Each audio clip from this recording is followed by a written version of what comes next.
Hi everyone, welcome to Global Veg Fest. My name is Dr. Leila Dehghan and I'm the founder of Plant Powered Chi Nutrition. I'm an animal rights activist and a social justice activist.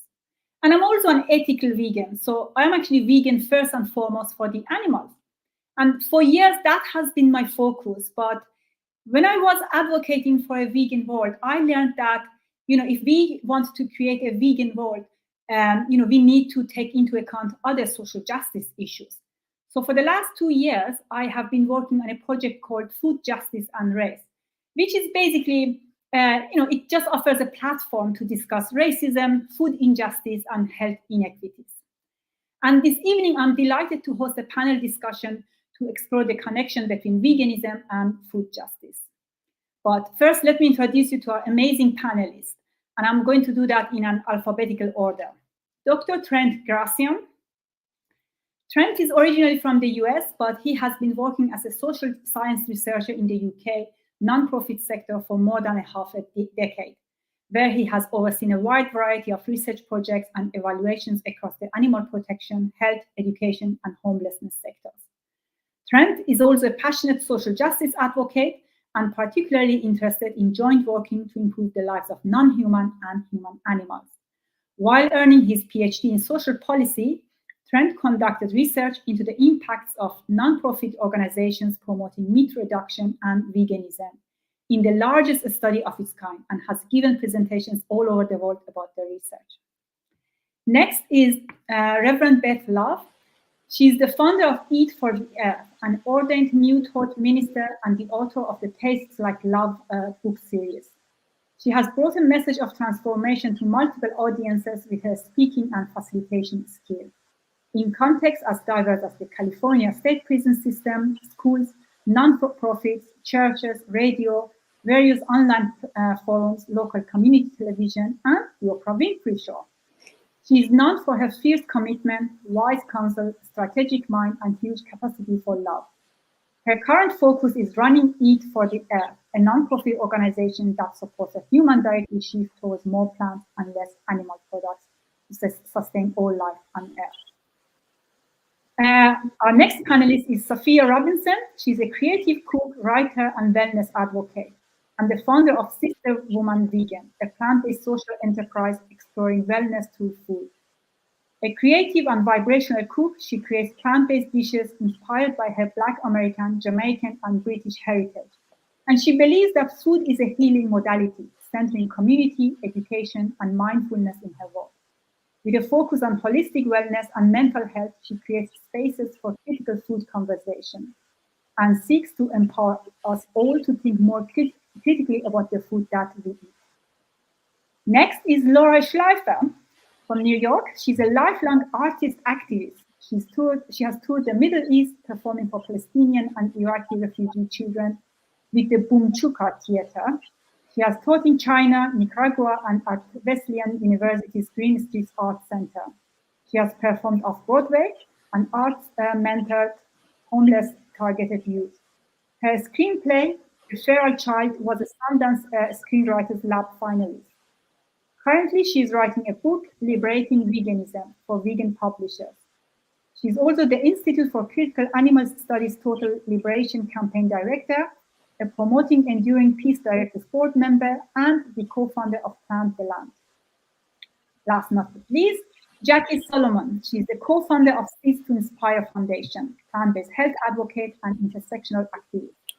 Through a whole food plant-based lifestyle, she has lost under 60 pounds, reversed chronic diseases such as type 2 diabetes, hypertension, and reflux. Realizing the profound power we have over our own health, as well as the sovereignty she regained over her own body and well-being, Jacque is determined to bring her story and support to marginalized communities, since those challenged with health inequity and disparity are most at risk for future pandemics and climate destabilization. Thank you everyone for joining us tonight. I really appreciate you taking the time. It is such a huge topic, and I really think we should start by actually discussing what food justice is. Trent, you have done extensive research into food policy. Could you please give us a definition and also, what are the components of food justice? Yes, well, I'll do my best. So I'd say, when we think about food justice, it is social justice, but about food. So really, food justice is about people's right to a healthy lifestyle, to not be exploited, to be given the knowledge they need to make healthy choices, and to have those choices be affordable and available. And really, our current food system is just centered on exploitation, destruction, death. We need a food system that is based on, the principles of equity, rejuvenation, life, that is not quite literally killing us. And while many of us in high income countries are experiencing times of unprecedented abundance and choice, food justice is really about recognizing that for many, that's not the case. So, we think of the UK as such a wealthy country where everyone has access to unlimited choice, but really recent research found that in the UK, over 10 million people, which is more than 1/7 of the population, are living in food deserts, which includes 1.2 million people living in poverty.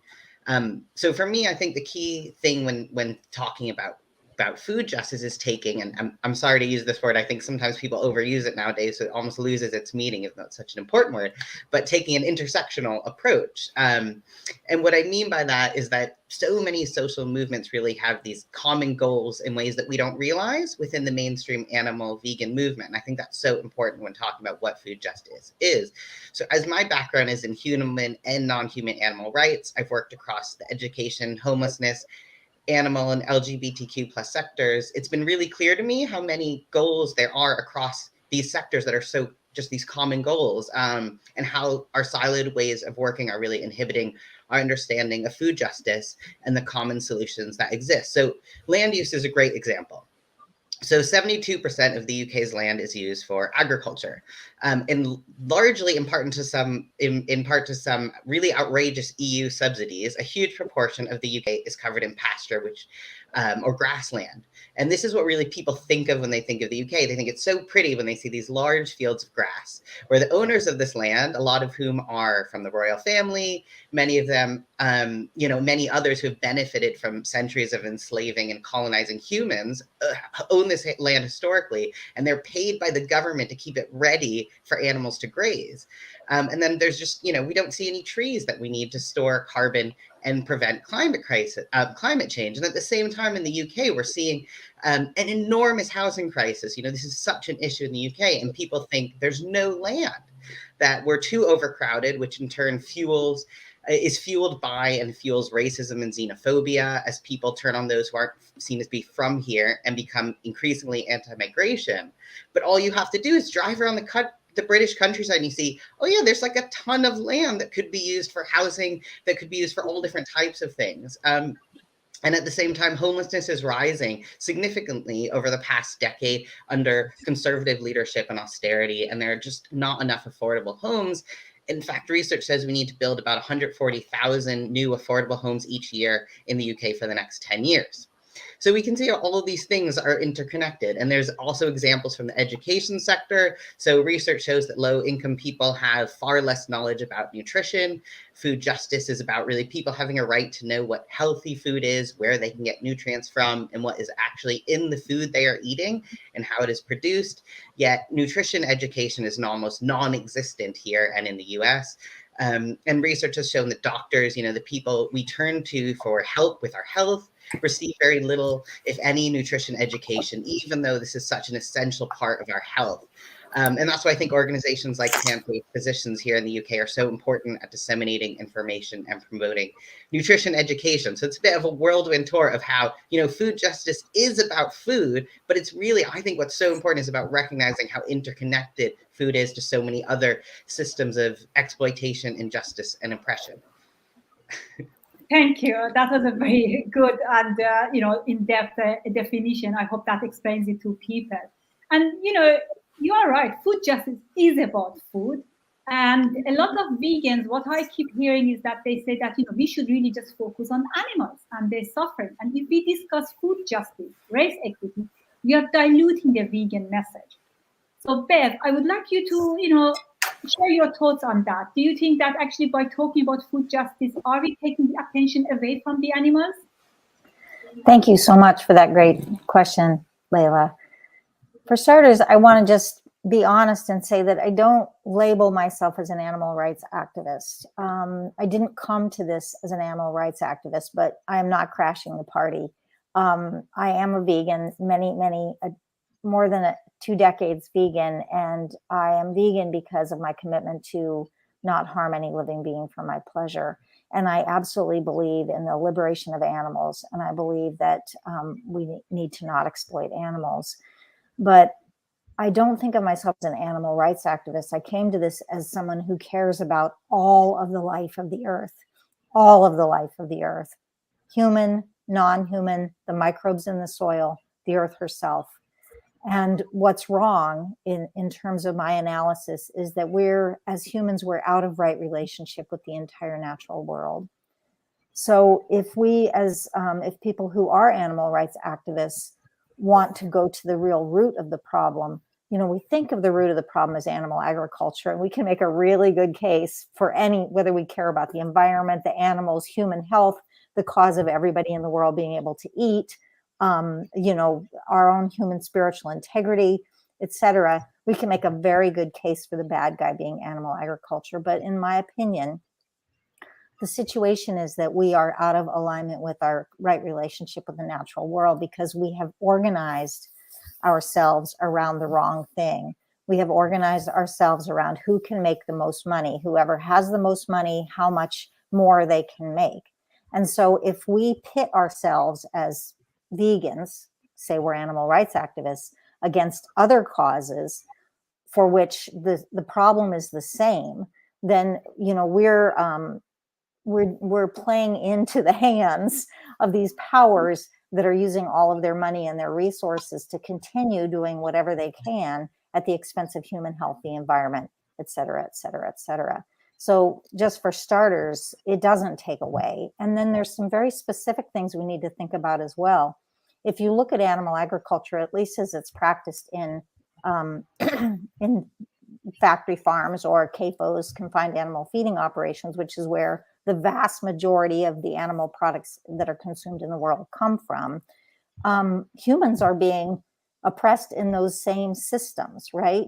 And we can't ignore the plight of those humans. It became very public during COVID-19 in the United States when the meat packers were getting such high rates of COVID. There's been these little glimpses where things peek through. And unfortunately, excuse me, it kind of, the carnism, right, makes people go back into denial when things peek through, when it becomes really apparent to everyone that there's something wrong with the system. Oh, a meat market produced this?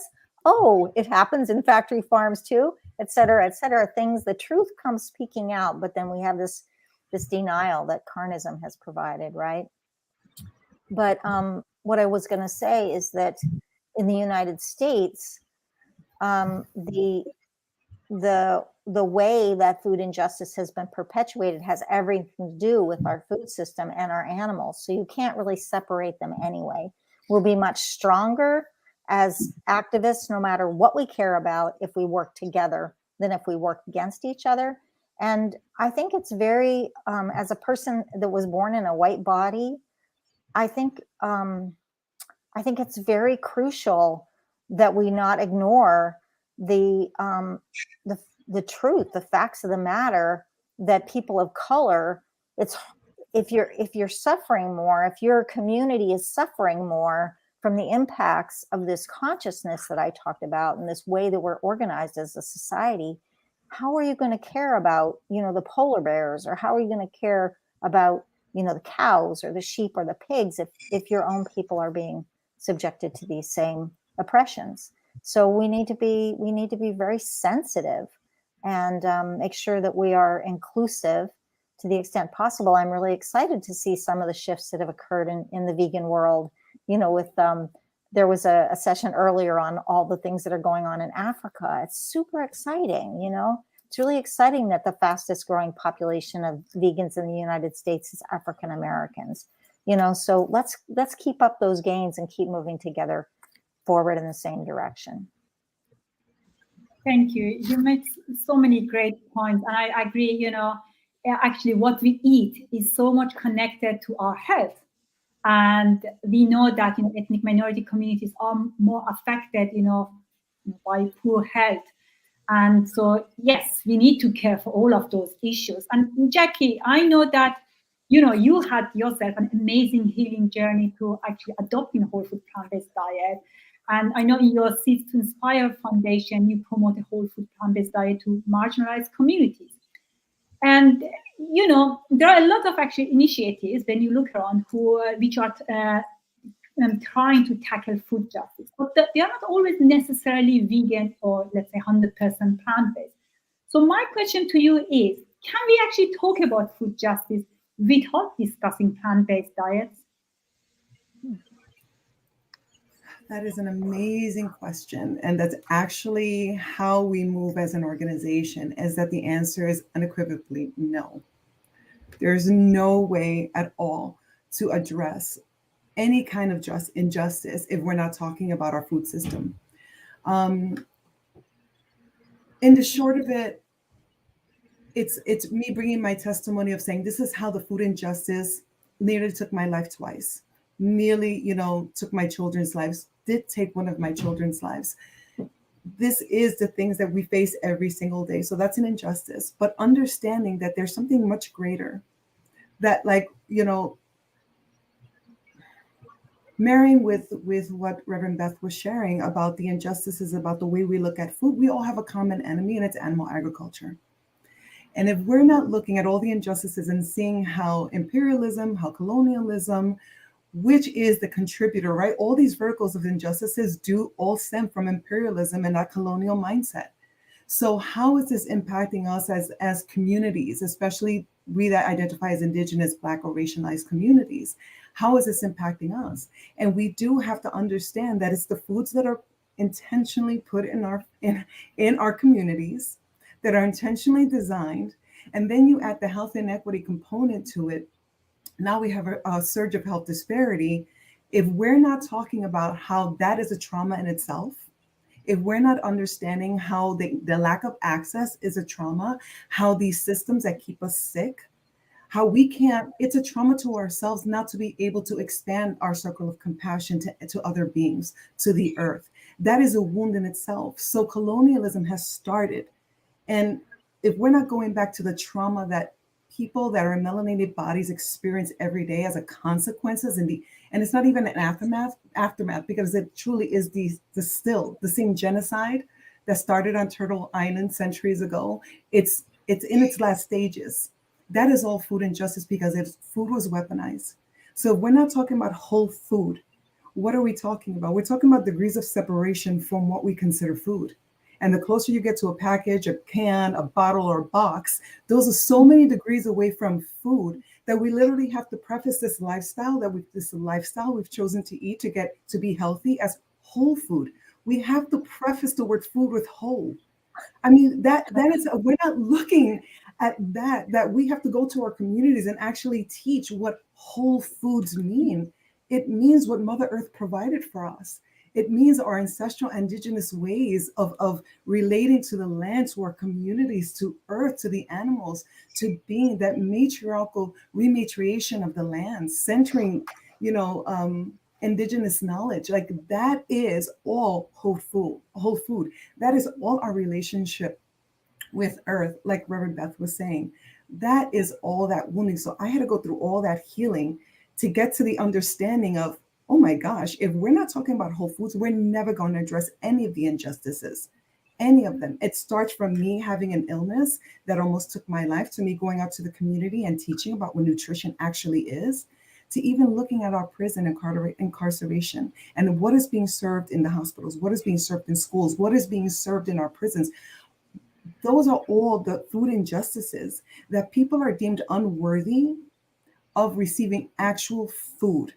Those are all the injustices that intersectionality addresses. So in short, now, if we're not talking about whole food and we're not addressing animal agriculture, then no, we're not addressing social injustice, especially food injustice. Thank you. I like what you say. We have actually forgotten what food is. we label everything, that we put into our mother's food, and we need to actually get away from that thinking. And that takes me actually to you, Safiya. I know I read in one of your, interviews that you say we need actually to change the focus, our focus, what we say, what vegan diets are. And you talk about moving away from clean eating. What do you mean by that? Can you explain that to us? So when I talk about moving away from clean eating, I think first of all, it's about repairing a relationship with food that I think that has been quite harmful and been constructively quite harmful. I think that particularly for women, particularly for people of color, but there's a expectation and a shame ethic around eating, and I think that clean eating, one, doesn't actually address the whole processes that go beyond how many calories is in something. Can you hear me, by the way? Just because there's actually a storm happening right now, so that's why the issues with the tech. But yeah, I think when veganism, I've been vegan for about 8 years, and when veganism first came onto my periphery, it was very much middle-class, skinny white women, and it was very much a way of aligning a very unhealthy that presents itself as kind of the best way to be. And I think that my relationship with veganism, my journey with veganism, when I started, I actually gained weight. When I started veganism, being vegan, I had no idea how to put food on a plate. I had no idea about nutrition. I had no idea about things that actually are important, I think, when it comes to what you're eating, what you're consuming. I had no idea about, what these things, what nourishment was. And I think that a lot of veganism is about a lack. And I think that my experience has been very abundant in terms of, like you said, what Mother Earth has provided for us. It's very, there's an illusion that has to be, I think in the West, lack is almost a good thing. It's luxury. When you have the money for something, you want the smallest. Our understanding of what clean means will always be class, will always be racialized, will always be all these different things, because that kind of imagery is kind of word. And so when I talk about moving away from clean eating, say moving towards unhealthy eating, it's very much about understanding what our bodies need, understanding how to access that. Especially, lots of people go vegan and they end up losing weight because they are malnutrition. They aren't eating what they need to be eating, and so that it's kind of seen as a cure, a weight loss thing. It's lots of people start veganism to lose weight, which is obviously a benefit if that's your goal. But that's not what, for me, or my understanding of veganism, that's not the core of it. And I think because there's now so many different reasons, and I like that you started off actually saying, you're an ethical vegan for the animals, because I think that we need to kind of go back to having one solid definition, so that the actual goal and the actual kind of movement has more clarified and shared goals. Because I think that right now there's so many different things, because what is clean eating to a single mum before who has no time to cook? Like, why is clean eating not, for example, something that comes in a tin? Why is clean eating not something that's frozen? Like, there are so many different things. Why, I'm in Jamaica right now, and all the food I'm eating is ITAL food that is clean eating. And some of the food I'm eating here is cooked by Rastas with no oil, no salt, and all these different things that wouldn't be considered clean eating. But it's very much aligned with the principles of veganism that I understand. And it also is annoying, is very much, especially in the last 10 years. In the last 10 years, we've moved away from thinness being there's a lot more to the health ideal now. Thinness is still very much part of it, but it's like there's been a movement of body positivity, all these different things, but clean eating is still kind of an insidious thinking lots of people, lots of young people think of clean eating as, you know, a quick fix rather than a lifestyle or a change of adopting habits and practices. I think that I think there's definitely we need to, in conversations, in the rhetoric and the discourse, move away from clean eating, or kind of move away from embracing that, because I think it's a separate movement. I think it's a completely separate ideology, completely separate thing. But what I also don't like to see in terms of moving away from clean eating, you know, the commodification of veganism, which comes with down the road, and always that but now that's what basically one extreme to the other. You have to understand is, you know, like what is if the goal of veganism is ethical and is about the animals, then that's one thing, and then diet, lifestyle, and wellness is a separate thing that can be aligned. That absolutely for my journey was completely aligned, completely, you know, met in the middle. But those are two separate things that I think that the marketing has very successfully brought together as one. So, you know, you have people rejecting clean eating and completely not thinking about wellness, and positioning veganism as like I said, the cure-all that will fix everything wrong with the world. And actually, people, like I said, when I first went vegan, I gained lots of weight, and I wasn't eating, you know, a healthy, balanced diet. I was eating lots of things that are very expensive and just not very good for you, because I didn't know what I was doing. And so, like part of just is the education, part of the system is trying to make us understand, like, why do we eat what we eat? What is included in that? Where do the ideas come from? Is not the same thing as healthy eating. It's not the same thing as instinctive. Like I said, there's misogyny at the root of it, I think, to be honest. But yeah, there's a lot that I just threw in. So thank you. No, I really appreciate that. I'm afraid you got this. I got disconnected. I don't know if it is my Wi-Fi connection or if it is yours, so I couldn't catch everything. I'm sorry about that. But I agree with you. You know, we don't really think about food as such, like kind of, you know. And I agree. It is almost like kind of veganism for animals, so ignore everything else, or for health. So, and I always say that actually, if you do care for the animals, you need to be healthy. If you're not healthy, you're not going to actually be a good role model. People are going to say, okay, your diet, the way you are eating is lacking something. And also, you don't have the energy actually to advocate for the animals. So in a way, I think, you know, we are all connected. There's more to it. And yes, but unfortunately, I think there are still a lot of people who, you know, just say, we should just focus on the animals and forget about everything else. And it seems at times that, you know, it is only vegans of, I don't like to say vegans of color, I usually say vegans of the global majority. It seems that, you know, it is the vegans of the global majority who are actually concerned with other social justice issues, you know, whether it is food justice or racial health equity. Laura, you're obviously a white vegan, but you have actually co-founded Untitled Land. And I like that because I feel like, in my opinion, it actually addresses a few social justice issues at the same time. So tell me, why do you think it is important to promote a plant-based diet to, you know, Palestinian people? Yeah, very important.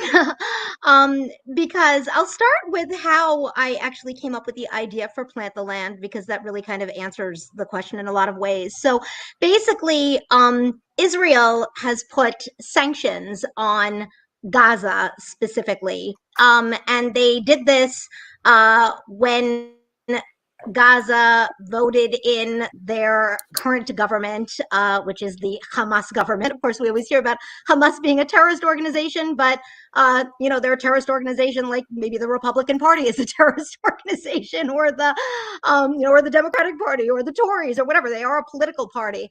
So when that happened, Israel was very angry about that, and they imposed sanctions on Gaza as you could say, sort of punishment for that, and this idea that basically Gazans would become so they would suffer so much under these sanctions that they would rise up and overthrow their government, which is, ludicrous, because I mean they can't even survive in their daily lives as a result of this. But and also Israel has no right to tell them who to have as a government anyway. But anyway, so they really are starving as a result of this, quite literally, because the sanctions are blocking their ability to access food, among all other basic necessities.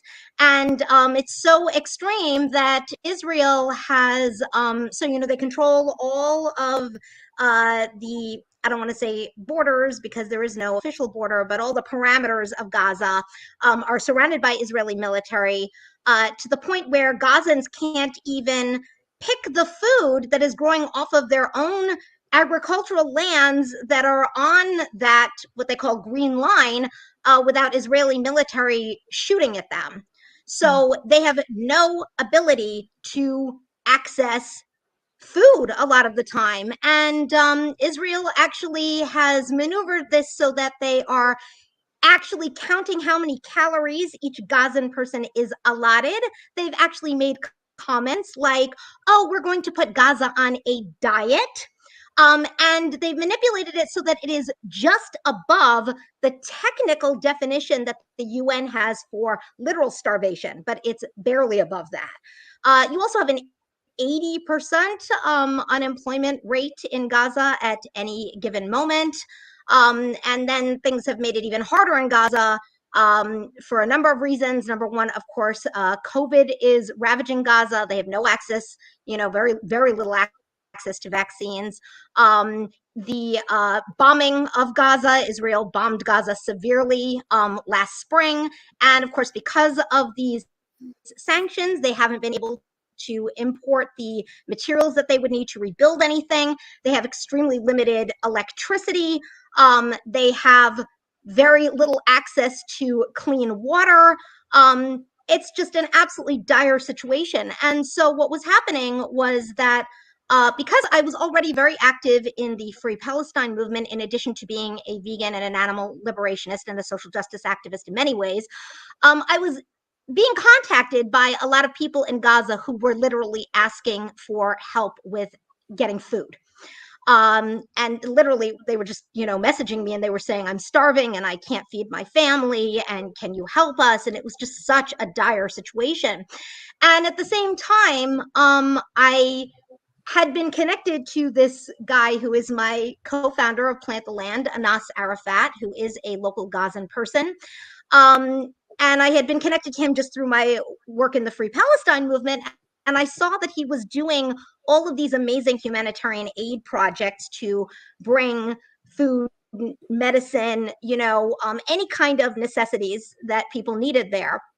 And so, I was very inspired by all the food justice work that I was seeing in the vegan movement. And Ramadan, which is, of course, the big Muslim holiday, was approaching. And I thought, wow, maybe we could do a vegan food fundraiser and campaign for Gaza for Ramadan. And I thought to myself, I wonder if I contacted him, and he was absolutely thrilled to participate. And it just so turned out that he was a vegetarian, which is a random thing, but very rare in Gaza. But he really was very, very keen to do it. So, of course, the number one reason why is because Gazans need access to food, period. Now, in terms of it being plant-based food or vegan food, obviously there are a lot of reasons as to why that is a specifically really helpful thing. Now, number one is the fact that, again, they don't have refrigeration very much. So actually plant-based foods are, on a practical level, helpful for them because they don't spoil as easily as a corpse or, something from an animal. That was something that Anas said was a real benefit. Another thing is that actually that's very much in alignment with Palestinian food to begin with, because the Palestinian diet is pretty much almost entirely plant-based. So it's culturally appropriate. And another thing is the fact that it really is a way to help Gaza become more food sovereign, which is very important in general with people that are struggling with food justice issues, but especially in the case of Gaza, which is under such active colonization and also these horrible sanctions. So one of the things that we really focus on with planting the land, with Plant the Land, that's literally why it's called that, is because the team, so it's a team of local Gazan volunteers, and they literally plant public lands with food, and that is something that they can have for generations to come. And as it's been explained to me, they have really, their own indigenous Palestinian connection with that land and those plants. One of the things that we plant a lot of is olive trees, and Anas has said to me, Laura, an olive tree to a Palestinian, it's like a child to them. It's someone that lives for centuries. And it's someone that, is with the family and the community for centuries. And so this is something that is really very profound for them. There's really like a symbolism in it of planting the seeds of peace, of land reclamation, of a better future.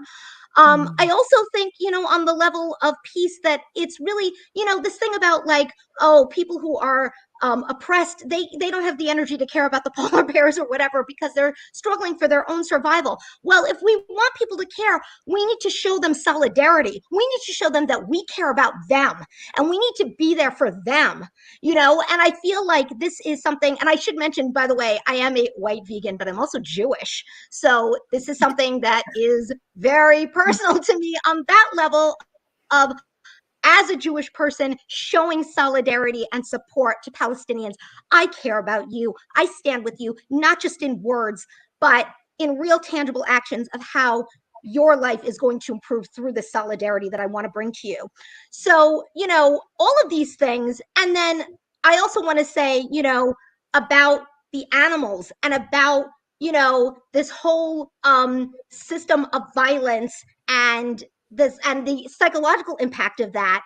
And it's very interesting because actually Palestinian activists in the West Bank have talked a lot about the connection of animals and this reconnection with animals as being something that could actually be very psychologically healing for people who have gone through war and violence and systemic oppression, that this is something that actually they can, in a way, reclaim their empathy and their humanity and, work through some of the pain of that violence that's been inflicted on them. So, I mean, there are just like so many different reasons why I would say I could go on a lot more than this even, but just so many reasons why I feel like this specific connection of vegan food and helping Palestine is so incredibly important.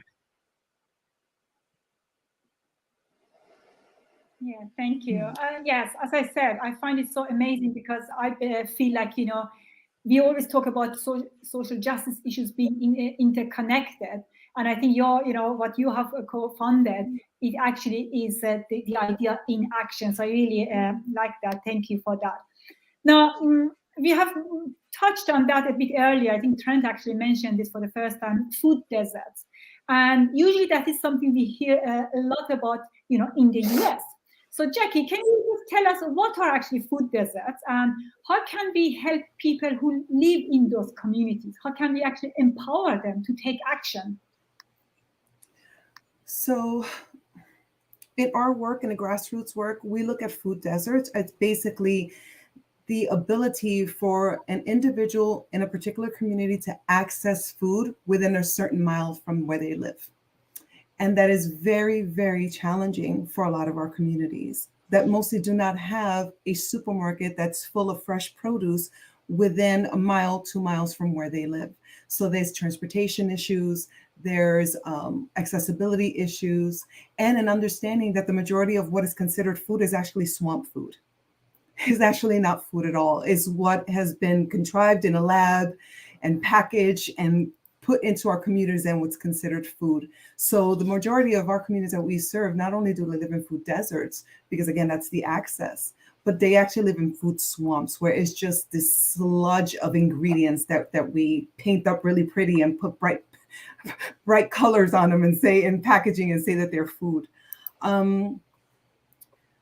So I think our first response, again, everything we do is trauma informed because of the lens, like our sisters were sharing. But I think that first approach really is cultural education. And I think that's what I've learned in my work is to address kind of that food desert is cultural education.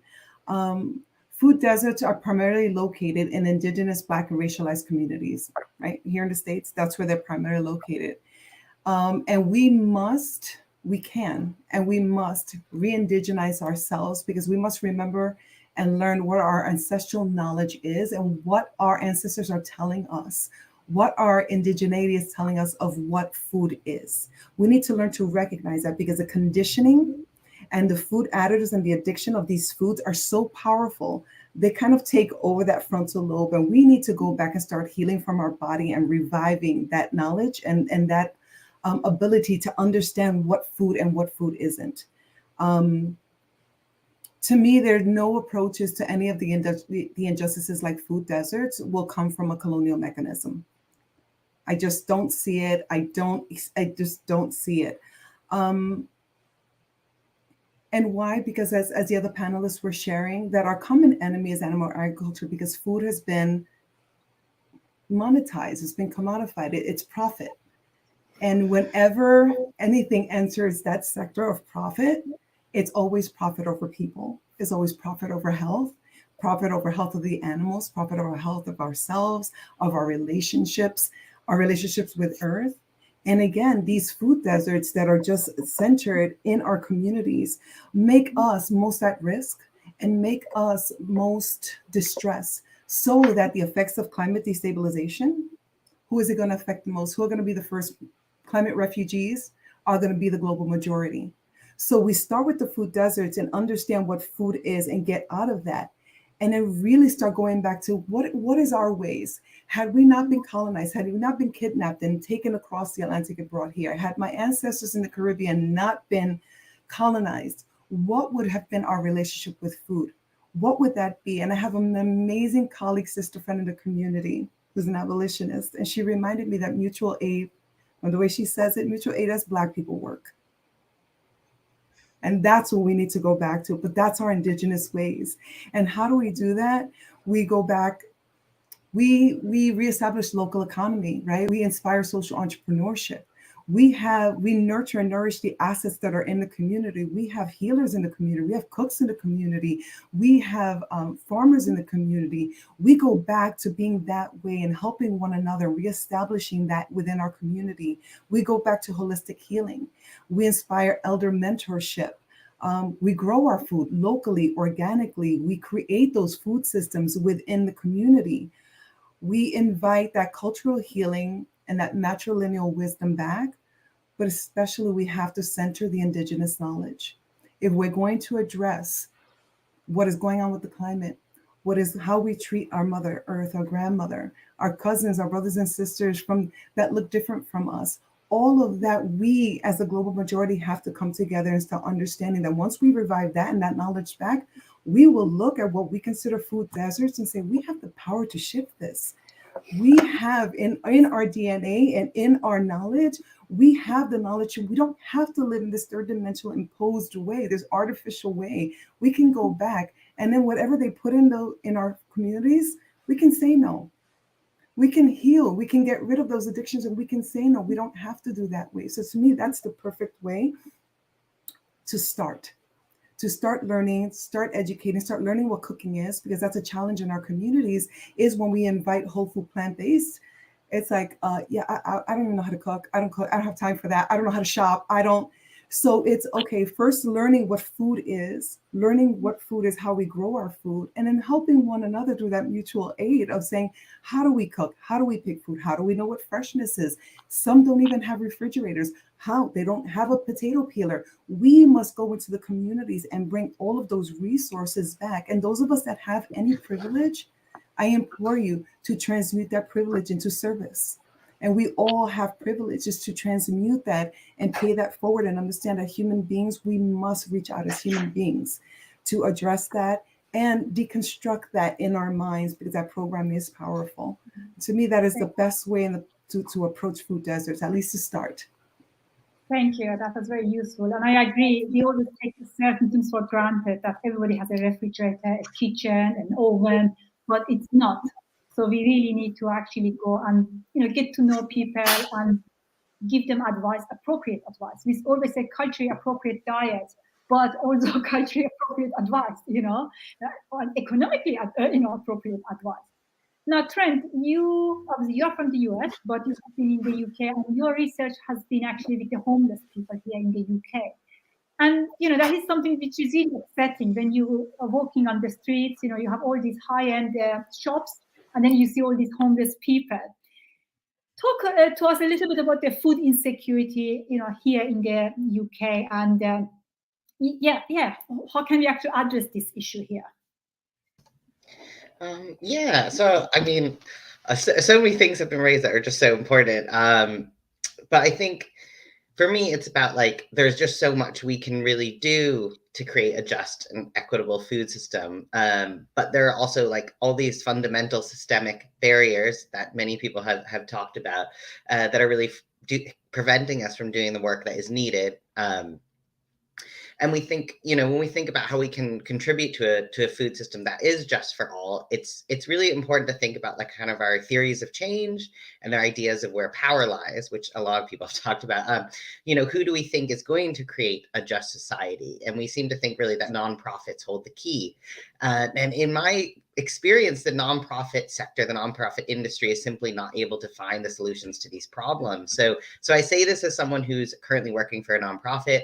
My partner works for a nonprofit. As I've said, I've worked for many different nonprofits and with many nonprofits related to education, health, homelessness, LGBTQ+ rights, animal protection in the UK and US. And nonprofits really tend to be dominated by white people who come from privileged backgrounds. And so many of the people I work with and have worked with are really able to make this kind of sacrifice of lower pay because they have access to wealth and or because their partner makes more money. And if I hadn't personally inherited some money from my grandfather, my partner and I wouldn't be able to buy a house here in the UK, which is something we're trying to do right now. And that's privilege. And that's how I'm able to work in the nonprofit sector. And I think it's really also one of the reasons that nonprofits are failing the global majority and are and low-income individuals. So for my PhD, I looked at several vegan and meat reduction campaigns in the UK. And I found, unsurprisingly, that they were really reaching people who are generally white, people who went to university on a high salary. So they're not reaching the right people. They're reaching the most privileged people for the most part. And the campaigns coming out of nonprofits are also focused on what would be seen well in the public eye. So what will get a lot of attention, what will most importantly get a lot of funding.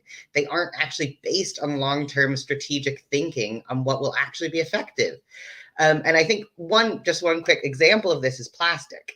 So there have been so many campaigns targeting things like plastic straws and plastic bags in the UK and in the US. And the result is that I can go get a drink.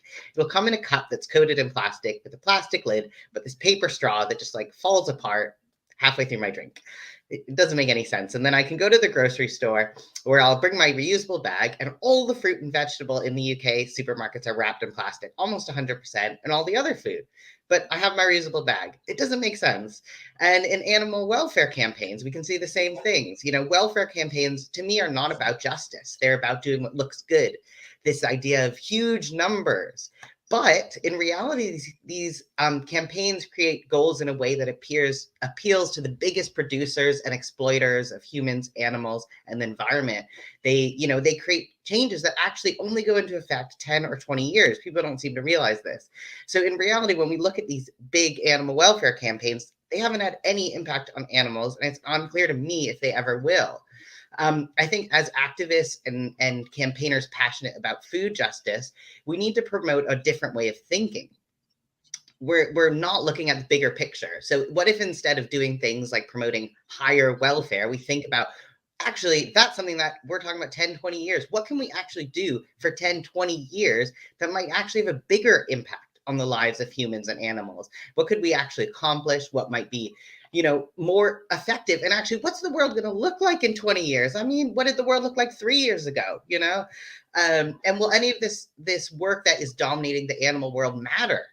For instance, take my work in homelessness. So there are so many ways that we could build effective coalitions in support of human justice, animal justice, and food justice. In the UK, and in other countries, we could work with environmental, rewilding, animal protection organizations to promote the conversion of land sitting unused, ready for grazing, or golf course is another great example, to affordable housing, where there's land for people to grow their own food, people are trained in horticulture, and there are real wilding efforts. Or in my previous life, when I worked as a special education teacher, what about the rights of disabled people, low-income people, and children to access healthy food?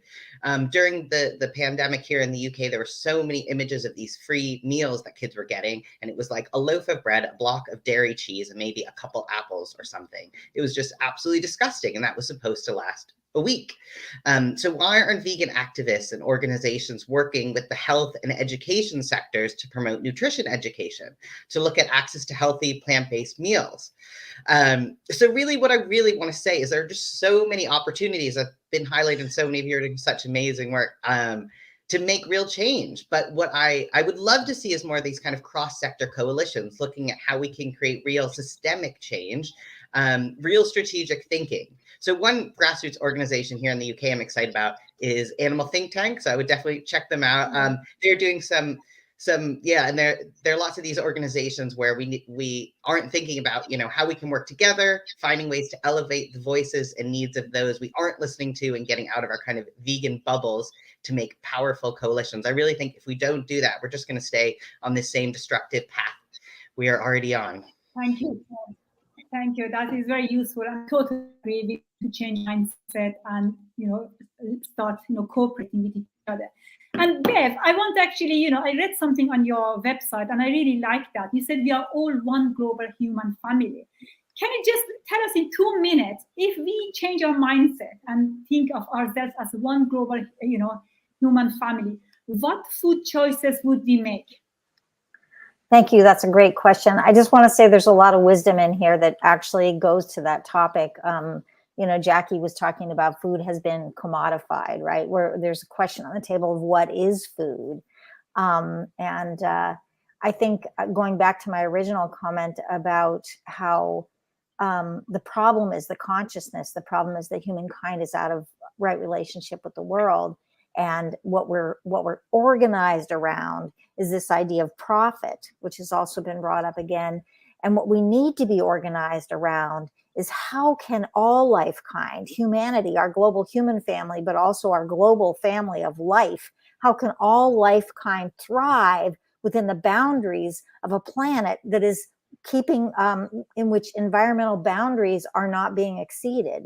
And I want to point out the work of Kate Raworth. She's an economist who came up with donut economics, and that's the premise of donut economics. She leaves out the animals, but she says all humanity thriving within a system that is maintaining habitability for our earth.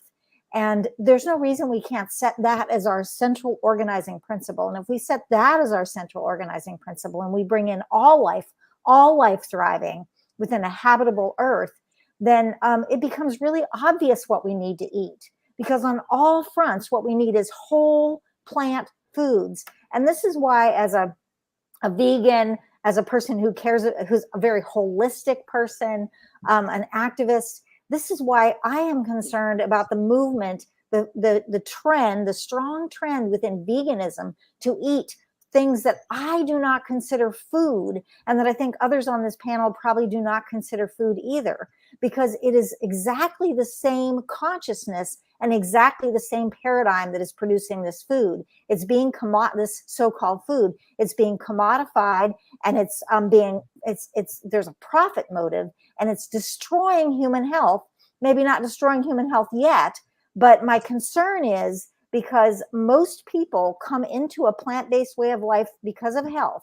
This is what statistics say. Most people come in because of health.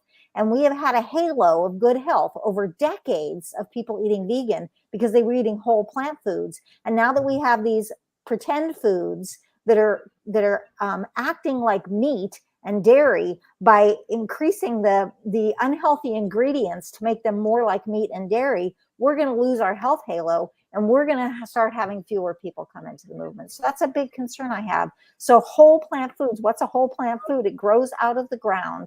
Simple as that. Yeah. As close to that as possible. Minimal processing is okay. Like if in your own kitchen, use your food processor. Buy some tofu or tempeh if you need something more processed, but keep it whole. Keep it plants. That's what we should all be eating. Thank you, Beth. I totally agree. If we are actually going back to processed vegan food, we are going to have all the same, problems we have with an omnivore diet. Now, there are a lot of actually organizations, plant-based doctors, plant-based health professionals in the UK, in the US, which are actually focusing on promoting a whole food plant-based diet, which we know is the best diet for our health. Now, my question is, by promoting a whole food plant-based diet, are we actually promoting food justice? Because I know, Safiya, you said in one of your interviews that one of the reasons you actually moved away from some of the plant-based organizations is just because they were apolitical. So what do you mean by that? Do you think actually all these organizations, they need to do more for food justice?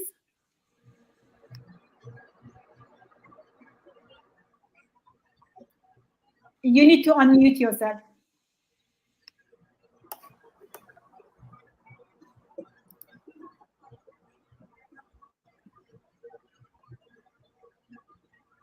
You're still muted.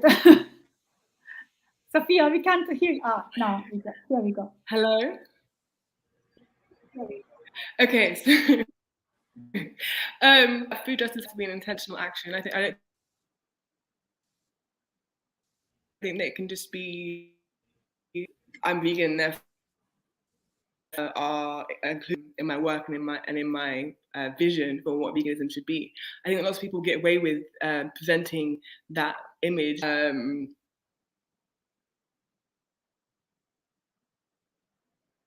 We're in a moment where and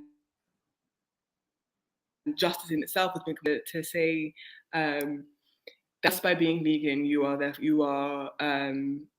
kind of promoting. But I do think that there are several organizations that make that part of their mission, right? I think that like I said, it has to be intentional. It has to be education, has to be a part of it. It has to all. So I think a lot of vegan organizations try to make it to just stay in an apolitical space, in the sense that they are when it comes to the politics of human beings, not of human. They tend to kind of focus on veganism as a concept that's outside of our everyday lives, and I think that there's so many things that have to be spoken about. And food justice also includes things like I live in London, so I make Caribbean food. So is it the best thing? Is it the best thing for food justice to be promoting that have to be shipped in?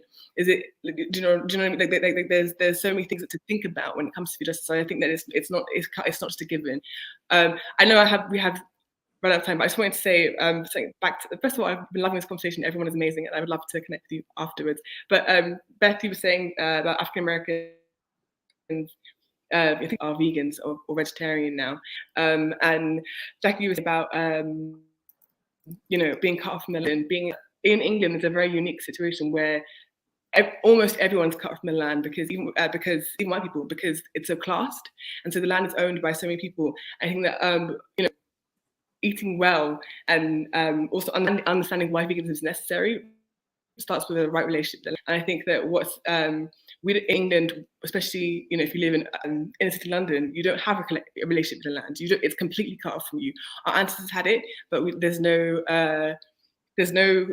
kind of active and current relationship with the land that we can access, and so even going to like the countryside is cut off from us. So I think that the way to vegan organizations can kind of bring into politics, say, okay, like we're talking about these things. How can we bring you in and make this part of your everyday life? These conversations have to be part of everyday life, and they come from us, particularly in England, so much because we don't even have. Most people don't understand where food comes from, and that is the Tesco, and in your head go is a what's the word, ethical business, and so you have to think about anything else.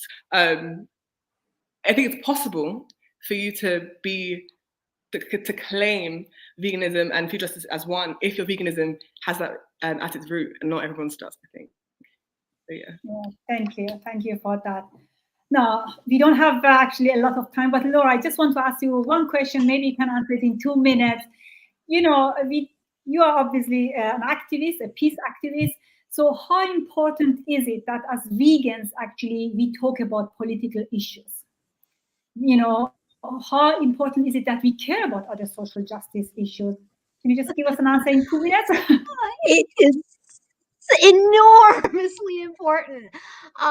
This is like it's like you're saying we don't have a lot of time, and I'm like, oh, but I need 4 hours to talk about this, because you cannot extricate any of this one issue from the rest. I mean, that's really kind of like at the root of everything that is wrong with the world right now, and it is at the root of why non-human animals are being oppressed, and why humans are being oppressed, and why the earth is dying. I mean, it is like everything that's wrong with everything. And it's really ironic to me that vegans of all people would be advocating to compartmentalize that way, because actually that is the foundation of animal exploitation, right? We have to compartmentalize violence. We have to not think about the story of the individual who is on the plate that we're about to eat. So it's like, of all people, you would think vegans would understand this.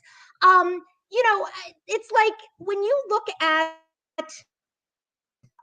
the issue of how the oppression of other animals then relates to the oppression of humans. It's like you take that one issue and it leads you to all the other issues. I mean, I can just give you one example, which is, let's say you've got the land appropriation issue, right? Which is colonization. So you've got these huge multinational animal exploiter industries. They want to come into a land. They want to take the land away from the indigenous communities and eject them off it.